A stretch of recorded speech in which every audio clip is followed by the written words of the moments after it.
Kitoko Patrice Evion, membre confirmé de péage, section Mo Arat Dolisi. Moké Awana Dolisi, na côté, pour l'instant, côté qui est implanté siège interdépartemental, il y a Dolisi, il y a Mo Arat. Il y a comme côté dans le Zolo, membre qui est Mingi le frère, parce que d'abord, nous allons tout là, on va me fourrer tombe partout.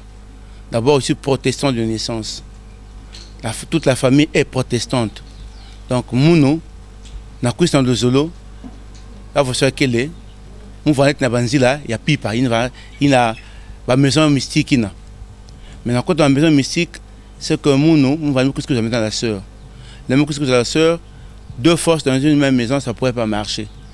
Il fallait que je dise non à la sœur, que non. Il fallait que je lâche là où je suis, que nous puissions suivre une seule voie. Et c'est la voie que nous avons choisie, la voie de Papa Émile.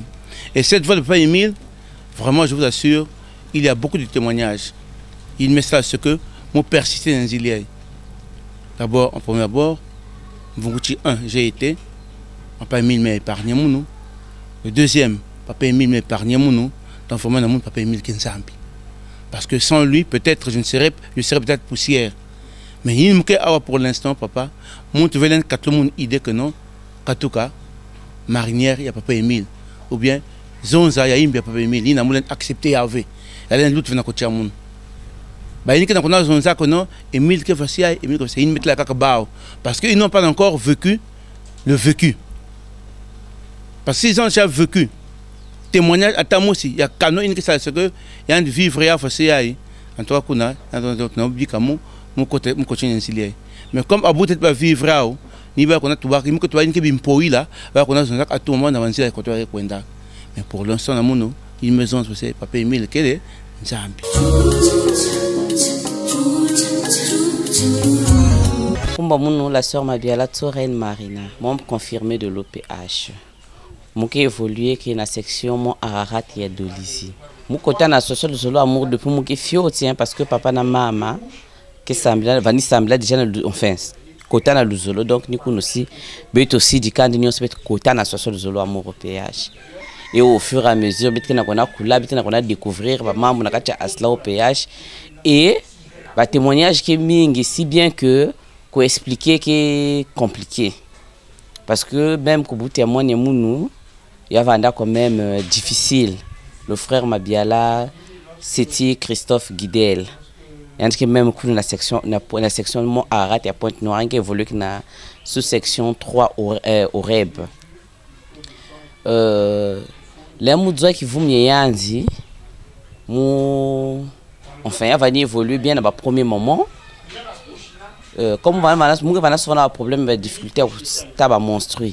Et donc, les moudouas qui vous m'ont dit, il y avait même comme une surprise. Nous avons bien 4 mois que nous avons qui vous. Et après, nous sommes 1 mois dans l'hôpital, mais moi, nous sommes dans l'hôpital. Pas on quelques mois si, mais malheureusement, c'était compliqué. Côté nous avons dans la salle, nous avons 3 personnes dans la salle, mais il y a une sœur qui a côté dans la salle, une 3e personne qui a côté dans la salle, na pipi na, au moins 2 jours et il y a eu un soir, pipi m'a la laver. En tout cas, c'était compliqué toute la nuit.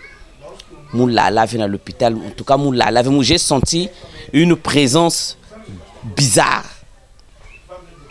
Le lendemain, très tôt le matin, maison à papa, en tout cas, il faut me faire la cassette. Si vous savez cassette, vraiment, ça n'a pas marché. Or, il y a aussi maman lota mounimbi. Un lota à fort moun.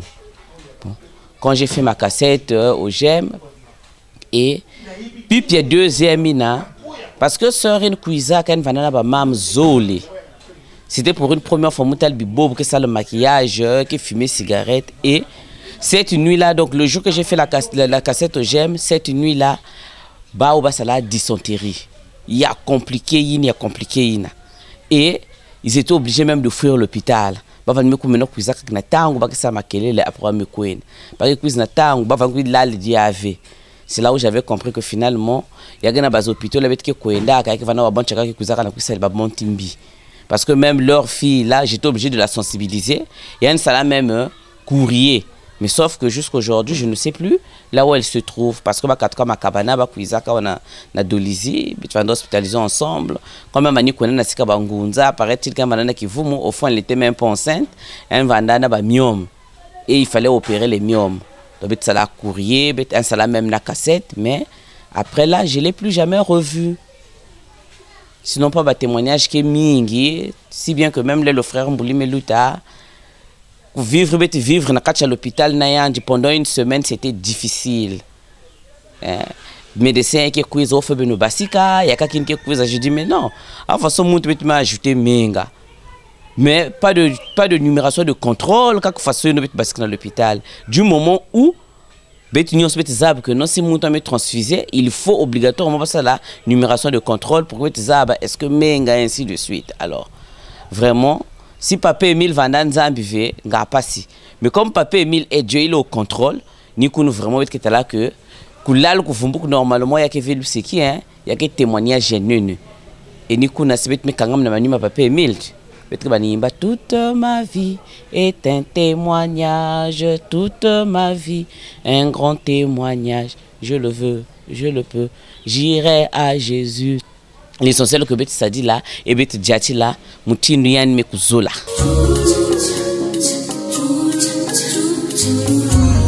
Mon la seule Fouman Simba et mon Liliane, mon confirmé au péage, mon kele na section mon arrête à Dolisie.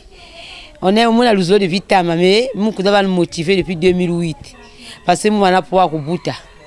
Pouvoir kubuta, mon kona na Kibosi na 2008, la fête ya Malaki 2008. Fête Malaki 2008 n'a pas permis que ça avec ngombi. Ngombi était kudiaka ya ngombi que se multiplier. Mon ngombi na mungu kusala diari. Là mungu kufutuka kana Bwansa.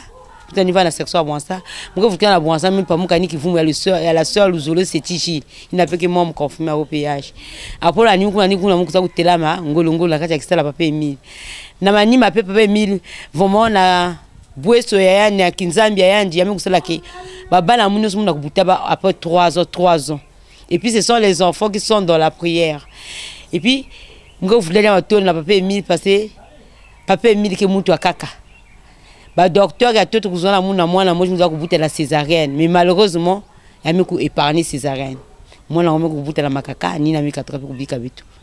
Donc matondo na mimi kuvutana bino la RT ya mimi kuza interroger na inzo ya munu matondo pe na surtout na associé Luzolo amour mutunu dikana mba mimi kuzonza bit kutela ngena gaya dikanda makana bit katika participa la mimi kuzonza mingina voix dikanda bit nukuzave ba oncle mimi kuzoma afasi mimi kuzala dikanda ni aussi ai mais grâce à papa Emile pe mimi kusa dikanda ya nini ko ninge ko kwenda ngeke na famille ngila kulala ve na nganda ngile la kufa aussi ve ça parce que pe mimi pe voix dikanda ya nini donc matondo kama tomna kuvutula pika que papa Emile kusimba beto subi na mon section mon arrête à Dolisie na loma ngolo ya yanji pour que nata kisalo yana mantoala ba toya beto na kuvivre ba toya mu pepe ya bika que papa Emile kusimba beto yangu sala ke beto ko évoluer na kata section mon arrête à Dolisie beto kendam avec la prière ba ke ko kuisa parce que papa Emile kuzona toya yani mo kukuma ni yani mo che ko prêcher babantu ko ba babanta ngada ko nata na kata aso yani kiminu ke na beto ke papa Emile na kusala pisanga na kuzona nos ami zona beto na nos circulaire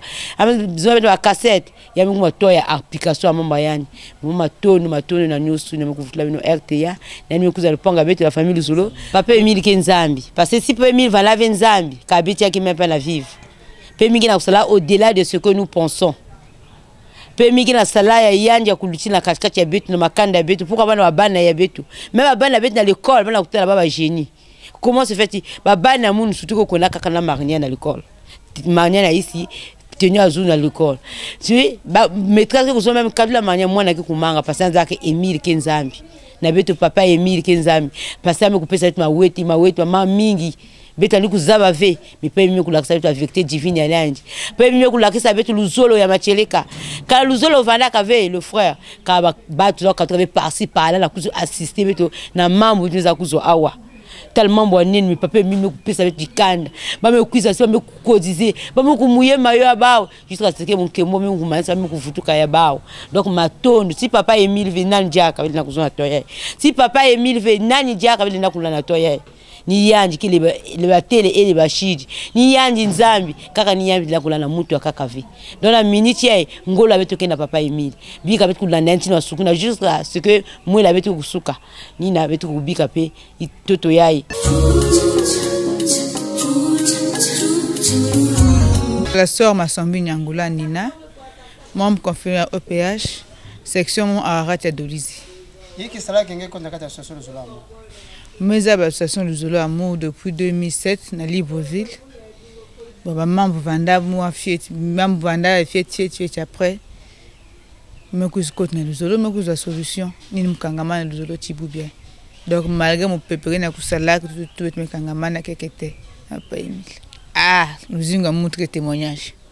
Nous avons témoignage nous sous Betrev Kangam, Betrevan quoi Timbasi. Parce que témoignage de tête va na mouni qui na kiminu na foi. Parce que pour me nanya des pèlerinages à Moussalaka de Libreville na Kinshasa était tout Salaka. Moi na problème, on va difficulté à conception. La maison a besoin que non. Les bases sont spéciales que dès que nous na pas partir à barrage, que nous à barrage na Kibossi, ngi tout le cas qui minu, ngi tala.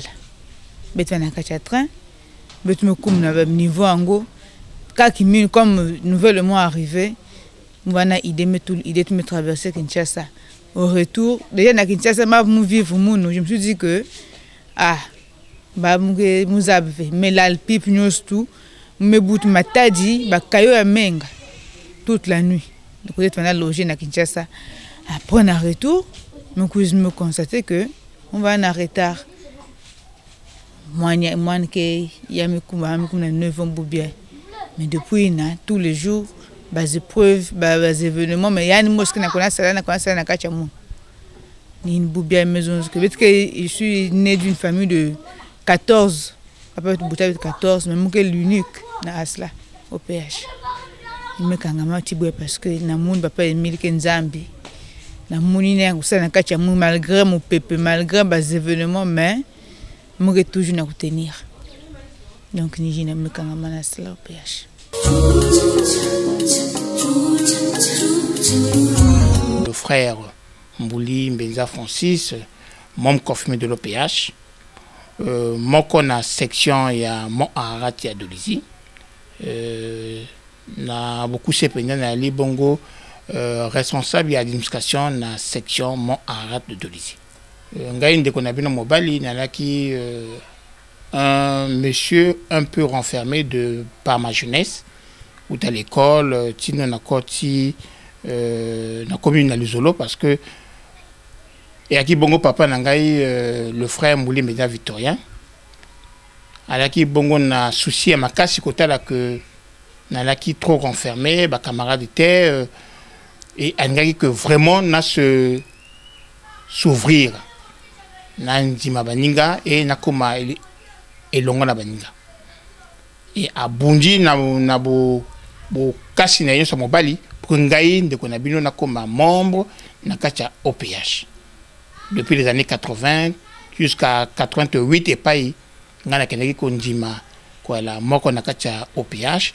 Et après ça, il y a pour ça, dans la prestation de serment, dans Mbokaya, Kibosi, dans Mont Mongalou. Moutoumisa qui est mingi na katia vie nangai. Na legisi ba ne belé na katia bankokoso. Chaque année, avant que ngana le can examen, j'avais toujours un palu qui m'embêtait. À la veille avec examen, j'avais toujours un palu. Na ko bana premier jour et la suite na sugisi landila. Plus d'une fois, malé belé na sali examete. Tino, papa et kolobake na sala examen na mboka ya Kibosi. Na keleko lekisa examen ngai na mboka Kibosi en tant que candidat libre ya ki bongo BPC. Ndi kunape palu et djungai na mabeli ya Kibosi. L'infirmier en chef ya Kibosi oyo mama de mani ya memaki na quartier général pa tutalaki a injecté ngai. Et malheureusement, a effleuré que nerf sciatique n'angai et n'a comme qui momentanément paralysé et y a moins que non. Une fois de plus encore, n'angai n'a raté examen na Joaki Boisaville. Mais il nous amène à Bolingo naye à salir que un jour avant l'examen, ngai mwana na ye na telema et na zongi na Kibosi et pas na saki examen à BBC et na saki Kojwa dans les années 91 92. Mais kokoso oyaki na ngai ya palu esilaki te. Et ni kuna moto na banaki ko bunda ko luka elongi ya Nzambe pour que ngai na yeba ko longa na bankokoso oyaki na ngai. Mais toute ma vie, comme Djembo Lubaka, toute ma vie est un témoignage. Outanga kotaki au péage, betape elle est belé, bitumba pe qui est belé. Mais itumba monene oyo nga na moni, yali outanga na komaki na mboka ya Dolisi. En 2013, dans cet accident, bah melise balbai que et longi likolo esingaki e katana. Mais malgré ça, Nzambe a sungi ba médecin et que ngai sans que bachanga mabende ngai na telemi. Et l'équipe ba né mokie donc 2013 2015 en mars 2015 ngai ndeko na bino nalaki na mboka Dolisi toujours na wutaki mosala na yi na ndako pour se soulager parce que SNE yali bongo na Simalaga ngana ki na côté à lycée lycée général donc naki mosika mingite quelques heures de marche et comme lingai na ndako na kutani na likama oyo Nzambe nanga asungi ngai nango et vers 14h naki na table nako luka komela Lipton pour que na zonga na mosala sima oyo na na ndako pona ko se soulager et koti ngai lopango kana nanga mwasa tuni ngai soki nga na yi na mbongo na binde kwa mwasi na pasi legisa na ngai na koyeba ko sunga yo na motuna na yo sima ya monaki que motuna oya apesa ki na ngai na pesa ki yano ya malamu te adui ikanisi ya ko jaba mbeli mibale ya cuisine aki ko na chambre na ye nga koyeba te donc na dui esika na table pona ko mela Lipton pour que na zonga na mosala parce que na sisaka na 15h30 au moment na ti Lipton na kata mai na vani na table ndeko mwasi aina sima na ngai a telemi nga koyeba te et tango ya ina sima na ngai elle était déjà dans ses états ya démence elle dit d'abord ndeko mwasi malade mais na moment wana akomaki ko lega même ngai ndeko ne mobali makasi tokoma na mokuse kuna donc le ko nga na telemi boye ye na sima na ngai a telemi na bambeli mibale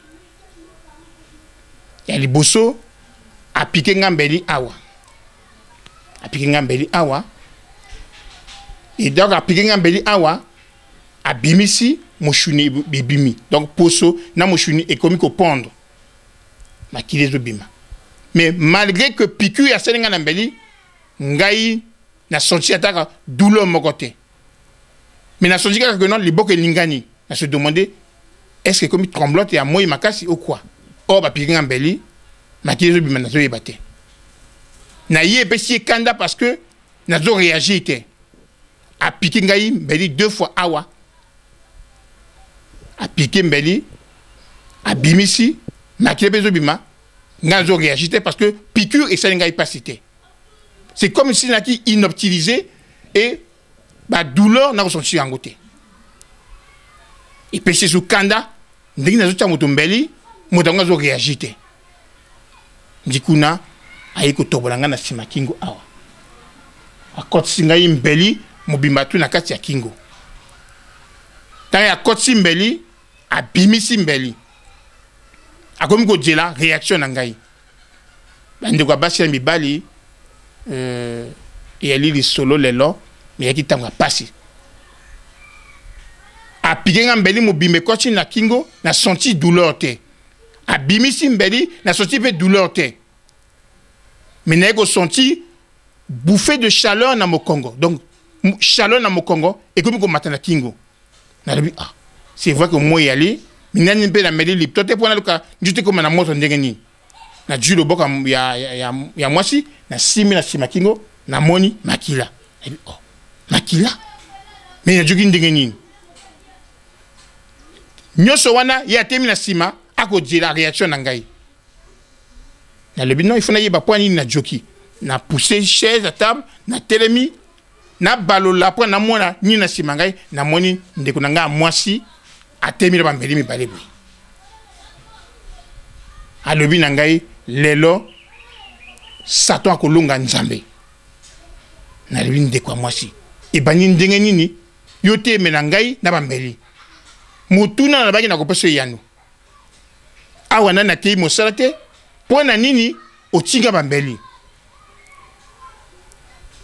Allez, tanga na zotune mutuna, pendant na zotune mutuna na simatingo makilizo jailli eko sali ngai le mur eko tanga.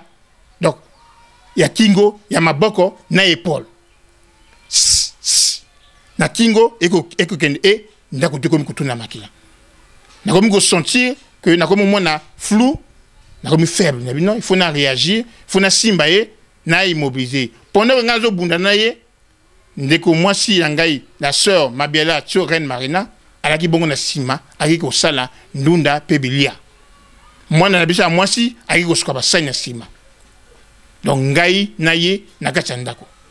Na komi ko perdre conscience. Na lebi nzambe na ngai sunga ngai.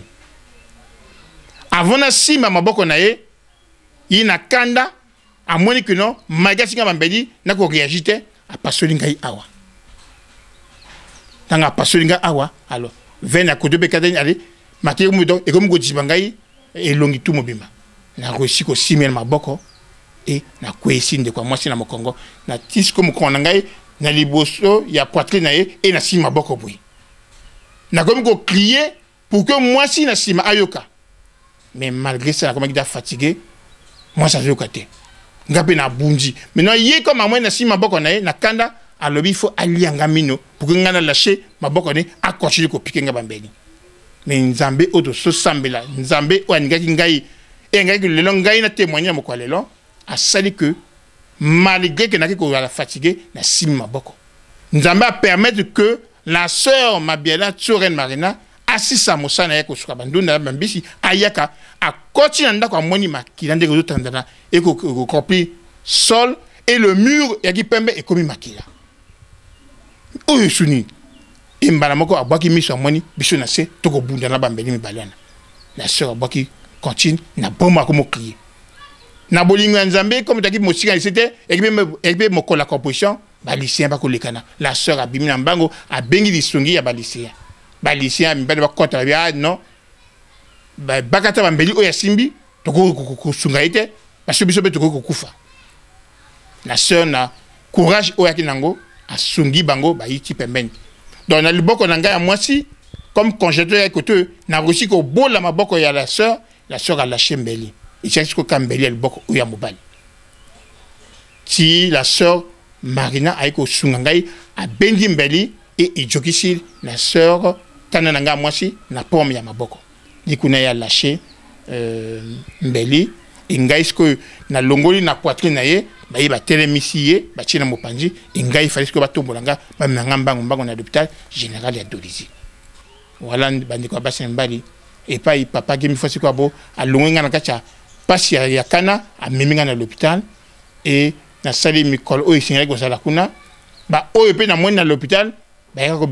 Si donc, août 2015, Tino Lelo, na légisi une année tout ya makila et qui ko remonter normalement mais na bolingo ya nzambe papa sali que les kama ekomela kingai na bolingo na ye ngai ndeko na bino le frère Mbouli Mbenya Francis na lelo na retrouver forme et na komi na sambela pour que na ya toujours makasi et seko na ye pour que na samusa na ye parce que na lobi ngai mutapamba ndeko nga mwasi akandeli ngai et pas ya djuli kanisi e yebe yimoko minzame ba yebi tina oya tungi atinga mbeli e yebi tino lelo esenga ite mais na mituna ki eloko ni essaye que non lelo papa gemi fa c'est quoi beau na mabe onga na li moto